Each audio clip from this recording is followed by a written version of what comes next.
So I did a little bit of texture on our bear, as you can see, because bears are hairy, they have lots of fur, and this is the best tool for that.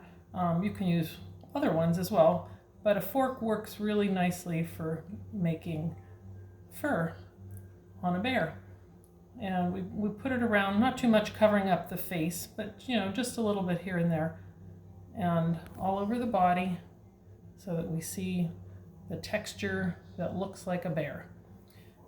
Okay, so we'll let this one lounge in the grass while we try another bear. And again, I'll wedge the clay. And we're just getting the air bubbles out, making it one cohesive piece that won't explode. And this one, maybe we'll make a bear that is seated. That might be a little bit easier. Okay, so again, we have a piece of clay. And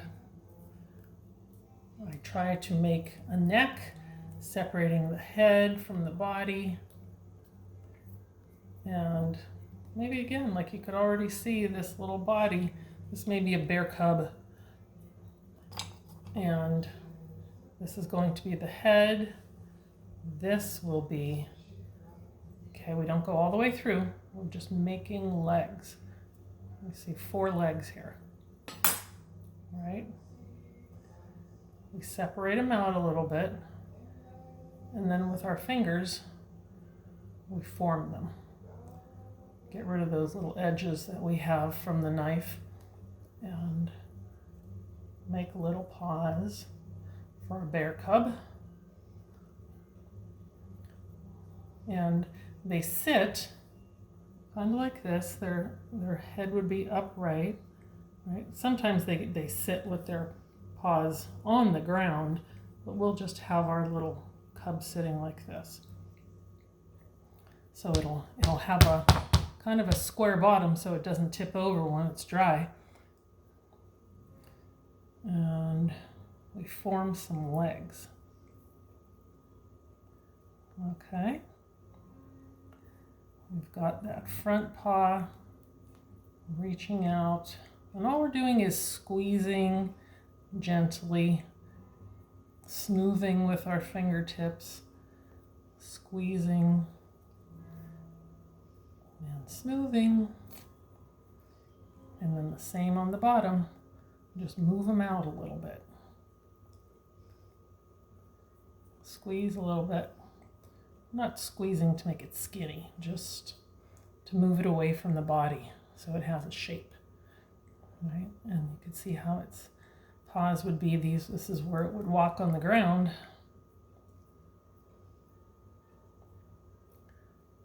With the little bear cub, that'll be seated. So we want to make a face again. We hold it securely, and we make that snout shape.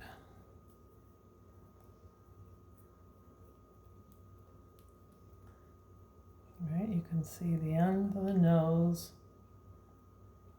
there. This will be where the ears are, little rounded ears in the back. And like the big bear, we make that long snout. Square it off a bit. We don't have to make a mouth. It's helpful to make nostrils, right, where it's breathing through. And unlike us, bears are not wearing masks these days, so we can see its nose.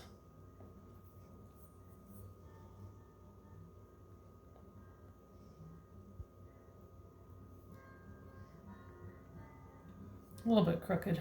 You can always move that. Okay.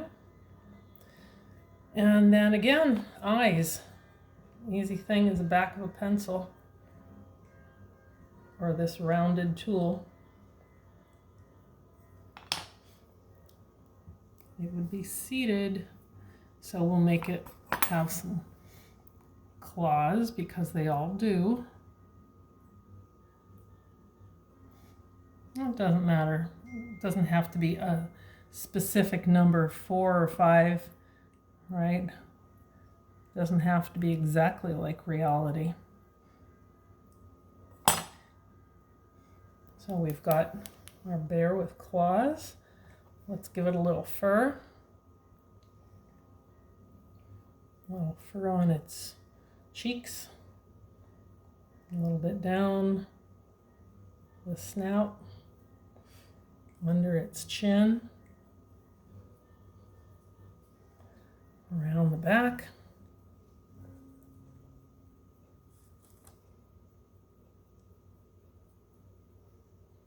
On its legs,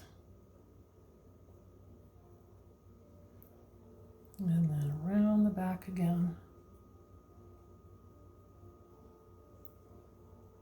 Okay, so you got all these nice furry legs. And if you wanted to make this bear into a crawling bear, you could do that. It could be just like this, right? That's kind of how their back end looks. They're very broad. They have gigantic muscles, very strong animals. So these back legs are very strong. And then a little tiny tail is all a bear has. It doesn't have like a long tail like a dog might or a cat. So we just give it a little tail and lots of fur. Okay. So it could be walking along, or as I intended, it could be seated. And that's our baby bear. The big bear and the baby bear. Very cute. Thank you, Maria.